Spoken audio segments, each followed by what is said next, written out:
मैंने बड़ा जोर भी लगाया आप सबके ऊपर। तो कभी किसी ने मुझे ये बात ऐसी बताई थी तो मुझे मेरे ड्राइंग रूम में बताई थी, और मैंने अपने ड्राइंग रूम में ये फैसला कर लिया था कि जब दुनिया में ये हो सकता है तो हम भी कर सकते हैं। उसकी वजह यह है कि हम सबसे मुश्किल मुल्क में रहते हैं। आप में से जो भी बाहर गया होगा, बाहर हर काम इंतहाई आसानी से हो जाता है। पाकिस्तानी जिस माहौल में रहते हैं वो जब बाहर जाते हैं तो उन्हें हर चीज़ बहुत इजी लगती है।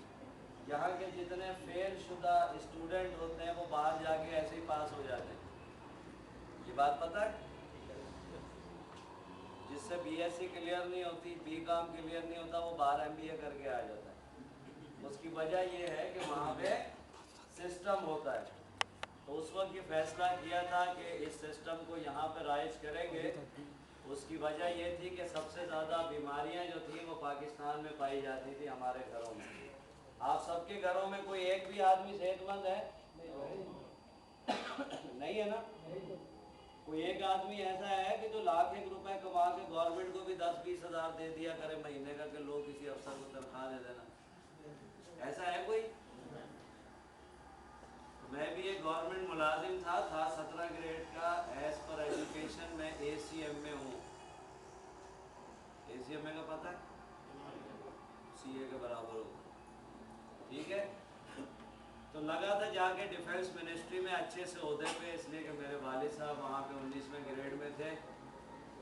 बहुत बड़ी सिफारिश थी मेरे पास, इसलिए मैं लग गया था। वाइस एडमिरल की डायरेक्ट सिफारिश पे भर्ती हुआ था। हर एक के पास वाइस एडमिरल की सिफारिश नहीं होती, लेकिन वहाँ मैं बिल पास किया करता था। जो बिल पास करता, पता है आपको कैसी जगह होती है? क्योंकि पढ़ के गए थे नए नए, तो दिल में ये था पाकिस्तान जिंदाबाद, ना कुछ करने देंगे ना होने देंगे। तो लिहाजा क्योंकि उस ख़ानदान से ताल्लुक़ था कि जिसके 17 शहीद हैं उन से लेके और कारगिल तक, तो लिहाजा अल्लाह ने इतनी हिम्मत दी कि वहाँ ना कुछ होने दिया 1.5 साल, ना किसी को करने दिया, जिसके नतीजे में हर कोई परेशान, हर कोई धमकियाँ भी दिया करता था। मैं दुआ करता था कि अल्लाह कोई ऐसी जगह दे दे कि जिसमें बहुत सारे लोगों का फ़ायदा हो जाए। बस मुझे ये नहीं पता था कि वो होगी क्या। मुझ तक पहुँची तो लगता है जो दुआ मांग रहा है ये हो गया। अच्छा, अब मैंने देखा क्या था, मैं भी इसी पाकिस्तान में रहता हूँ जहाँ कोई काम सीधा नहीं होता।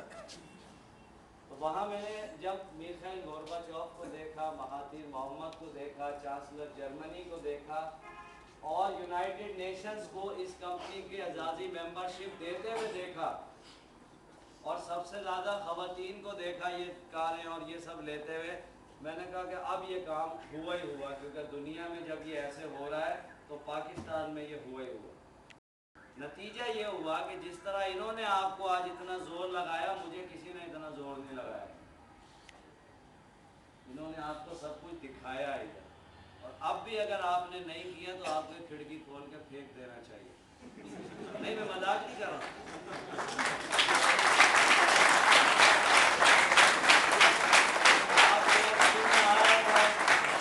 मैं भी लाहौर में घुसा हूँ, मेरा इधर ससुराल है ये शालीमार पार्क के पास, तो मैंने वो रोटियों वाला तंदूर देखा है। घर में मैंने रोटी पकाई, तो वो रोटी पकाई बड़ी अजीब सी, वो चारों तरफ को निकली। मैंने अपनी सास से कहा ये क्या है? उन्होंने कहा जी यहाँ जब से ये सस्ते आटे की और इधर मिल रहा है, पता नहीं कुछ सस्ता आटा मिलता, उसके अंदर वो भूसी टुकड़े पीस के छानने में वो निकलते हैं। तो मुझे बड़ा अफसोस हुआ कि यहाँ गरीबों के साथ सब खेल ही करने का कोई भी है। तो हम इस काबिल कब होंगे कि हम अपना तंदूर लगा के तो ऐसे ही कहते हैं आगे रोटियाँ ले जाओ, 2 रुपए की भी नहीं। सही है? आप सब लोग ठीक 27वें महीने अगर आज स्टेप लेंगे तो इस काबिल हो जाएंगे कि अपने गली मोहल्ले इलाके के लोगों को रोटियां दे